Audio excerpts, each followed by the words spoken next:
This is not your ordinary update. Something is shifting inside the Raiders' camp. Something unexpected. A rookie has stepped up, and the coaches are noticing. What does this mean for the starting lineup? Could it shake up the team's future? We're breaking it all down right now. But before we dive into the latest news, make sure to subscribe to the channel, hit that like button, and don't forget to tap the bell icon so you never miss a breaking update from the Las Vegas Raiders. Now, let's get into it. The Las Vegas Raiders might be making a bold move on the offensive line. Rookie guard Caleb Rogers has officially started taking snaps with the first-team offense during OTAs. A major surprise. Just a short while ago, Alex Kappa had that right guard position locked down. No rotations, no competition, just solidified control. But now, that's changed. Caleb Rogers is in the mix, and he's working with the starters. This isn't just a practice shuffle, it's a signal. The Raiders are clearly testing how far their rookie talent can go, and Caleb Rogers is answering the call. Meanwhile, the left guard spot remains up for grabs. Dylan Parham and Jordan Meredith continue to battle it out, each getting reps with the first team. The rotation there is intense. 5 snaps here, 5 snaps there, no clear winner yet, but the rest of the line looks solid. If the season started tomorrow, we'd likely see left tackle, Colton Miller center, Jackson Powers Johnson. Right tackle, DJ Glaze. Everything else is stable, except that guard competition which is heating up fast. And here's the real story. Caleb Rogers wasn't expected to be in this position, but he's proving he might just be more than a developmental project. Stick around, because we've got more inside details, especially about the defensive scheme, coming up next. Some people might think this is just a warm-up, that the Raiders are simply giving Caleb Rogers early snaps to help him adjust to the speed of the game. And yes, that's part of it. But make no mistake, the Raiders don't hand out first-team reps unless they see real potential. We've seen what happens when young players are rushed in too soon. It can shake their confidence and derail their growth. But with Caleb Rogers, that's not what we're seeing. He looks comfortable, focused, and, most importantly, ready. Even without pads and full contact, these OTA sessions are intense. Full speed, full energy, and every rep counts. Rogers has clearly shown enough with his technique, timing, and understanding of the playbook that the coaching staff wants to see more. That's a strong sign for a rookie. And here's another detail worth noting. Rogers hasn't just lined up at right guard. He's also been spotted working at left guard with the second-team unit. Why? Because Dylan Parham and Jordan Meredith are splitting time on the first team, and the coaching staff needs depth on both sides. It's a smart move, testing Rogers' versatility early on. Now, as we watch Rogers rise, another name enters the conversation: Charles Grant. So far, we haven't seen him take first-team snaps. But how long will that last? Could Grant become a serious candidate at right tackle as the offseason progresses? There's still time. A couple of weeks left in OTAs, then training camp. But if Grant starts getting real reps, things could get even more interesting on that offensive line. And while we're talking about players to watch, Charles Grant might be one of the most intriguing names heading into this season. His potential, his strength, it's all there. Now the question is, when will the Raiders give him his shot? The answers are coming, and when they do, this offensive line might look very different than anyone expected. Last season, Dalton Wagner drew some attention, but when he finally got on the field, the results were underwhelming. The potential just didn't translate.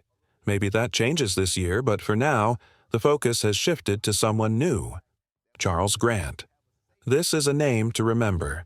There's real buzz around what Grant could become. His size, athleticism, and the way he moves, it all points to a lineman with serious upside. The question is, where will the Raiders line him up? And how soon will he get meaningful snaps? One thing is becoming more clear with every practice. If the Raiders want to build a top-tier offensive line in the next few years, the foundation is already here. The talent is on the roster. It's just a matter of who develops fast enough to earn a starting role. But it's not just the offensive line making moves. There's been a noticeable shift in the defensive scheme, especially when the Raiders move out of their base package. According to someone observing this week's OTAs closely, the Raiders are running a big nickel formation. And that changes everything. Instead of a typical slot corner, they're bringing down a safety to cover that space. The two players stepping into that role? Isaiah Pola-Mao and Jeremy Chin. Pola-Mao has been the main guy sliding into that slot position using his size and instincts to match up against tight ends and bigger receivers, but he's not alone. Lonnie Johnson Jr. is also in the mix. He's been taking reps at the same spot, and with his background playing both corner and safety, the coaches are clearly still deciding where he fits best. This battle for the slot is far from settled, but one thing's for sure.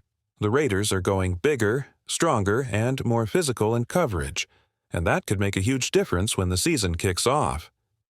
The Raiders are making bold moves in the secondary, and it's already turning heads.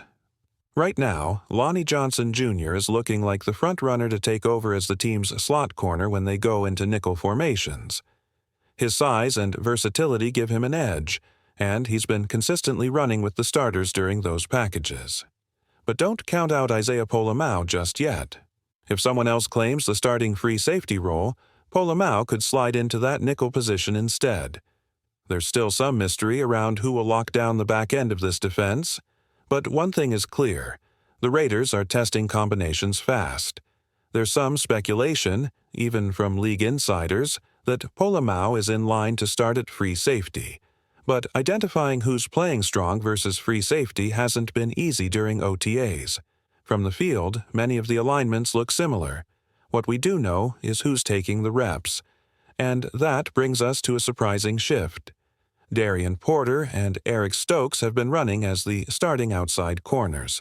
That's a major development because Jacorian Bennett, once seen as a rising star, has been working with the second team. It's unexpected.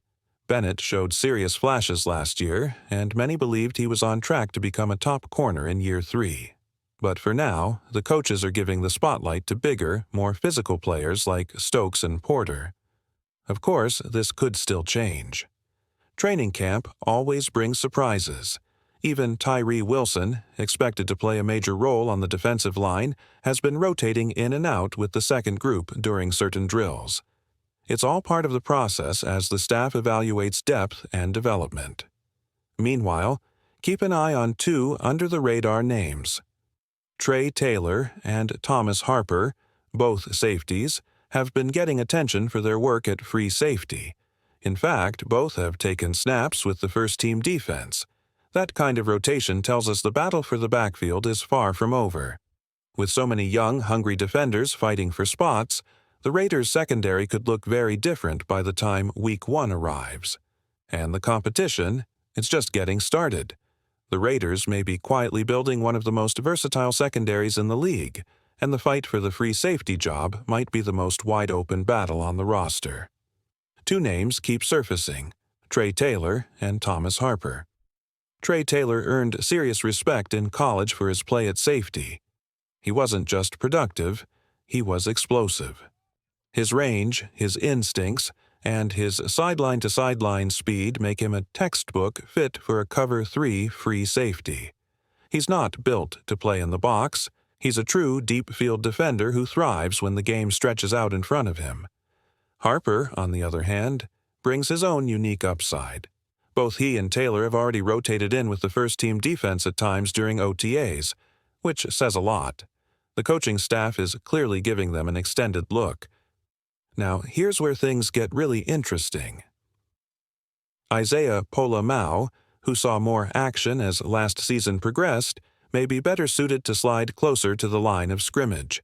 He's physical, aggressive, and can hold his own when asked to mix it up in traffic. But when it comes to manning the deep middle, covering ground quickly and reacting in space, that's not his strength. In a modern NFL where safeties are being asked to do everything, cover tight ends, blitz, drop into deep zones, the Raiders might be leaning into positional flexibility. That's where Jeremy Chin fits in. He can line up at strong safety, drop into the slot, and even play snaps at linebacker. Combine him with Polamalu in a big nickel look, and suddenly the Raiders have a physical downhill duo who can smother the short game. But none of that works without a true free safety behind them. That's why the development of Taylor and Harper matters so much right now. Don't forget, this is a very different secondary from last year. Chin wasn't on the roster.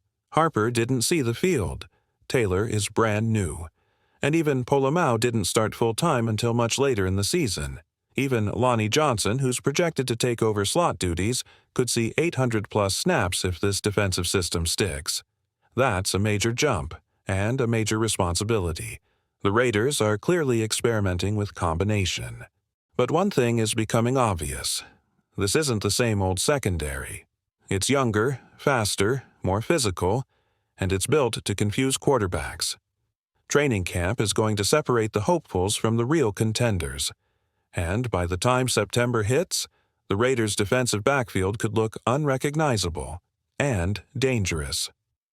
There's been a lot of noise around the Raiders this offseason, but one storyline that deserves real attention is the role of Michael Mayer.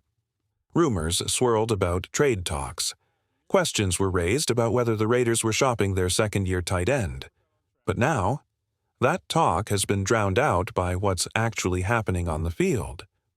The message coming from inside the building is loud and clear. Michael Mayer is not going anywhere. The new coaching staff has taken a hard look at him this offseason, and they like what they see. He's shown up strong, focused, and more polished. And if the Raiders are serious about running heavier formations and leaning into physicality, Mayer might be the perfect anchor for that shift. He's not just a pass catcher. He's not just a red zone target. He's a tight end with the potential to dominate in the trenches. And here's where things get interesting. While the league is going lighter, faster, more spread out, the Raiders could be zigging while everyone else zags. 2 tight end sets, 3 tight end looks, power formations with purpose. That's how you control the tempo. That's how you wear defenses down in the second half. Don't sleep on Mayer becoming a top 10 blocking tight end this year. His footwork has improved, his leverage is better, and his physicality pops on tape. He's already been asked to do the dirty work, sealing edges, chipping ends, taking on linebackers, and he hasn't flinched. And guess what? If he gives you 600 yards receiving, wins matchups against linebackers, and holds his own as a blocker, that's not just solid. That's a foundational piece for a playoff-caliber offense. This isn't about flashy fantasy stats. It's about building a team with balance, toughness, and options. And Mayer, he's right at the heart of that plan. Forget the trade rumors. Focus on the football, because Michael Mayer is just getting started. One thing that's becoming clear in Las Vegas, the Raiders aren't just building a roster, they're building roles. And nowhere is that more apparent than at the tight end position. While the spotlight might be on rookie Brock Bowers, and rightfully so, Michael Mayer's role in this offense still matters. These two aren't competing for the same responsibilities. They're built to complement each other. Bowers is the chess piece. You line him up in the slot, motion him into mismatches, and let him cook against corners, safeties, even linebackers. Mayer, he's the muscle. A tight end who thrives at the point of attack, setting the edge in the run game and holding his ground in pass protection. His game brings grit and structure, and that's why trade rumors around Mayer never quite made sense. He may not put up gaudy receiving numbers, but there aren't many number 2 tight ends in the league with his blend of physicality and upside. You don't trade a guy like that away for a late-round pick, especially when your offense could benefit from the flexibility of keeping both. The Raiders understand that. They're not chasing flash, they're building depth. And in today's NFL, where durability is gold and personnel groupings are ever-changing, having 2 quality tight ends is a strategic advantage, not a luxury. Now, speaking of attention to detail, here's another subtle but important adjustment happening behind the scenes: Ashton Genty's stance. There was a little confusion initially. People thought it was Chip Kelly who advised the young running back to adjust how he lines up. But it turns out that coaching came from Dan Mao, the Raiders' running backs coach. and it's a smart move. Janty was standing too tall, a stance that works at Boise State might not translate against NFL speed. Mao saw it and acted. Lowering Janty's center of gravity should give him quicker bursts and more power through contact. It's a small tweak, but it shows the Raiders are thinking long-term. They're not just letting talent figure it out. They're coaching every detail.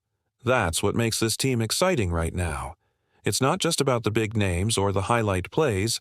It's about execution, structure, teaching, and if that continues, we could be looking at a Raiders offense that's a lot more dangerous and a lot more complete than people expect.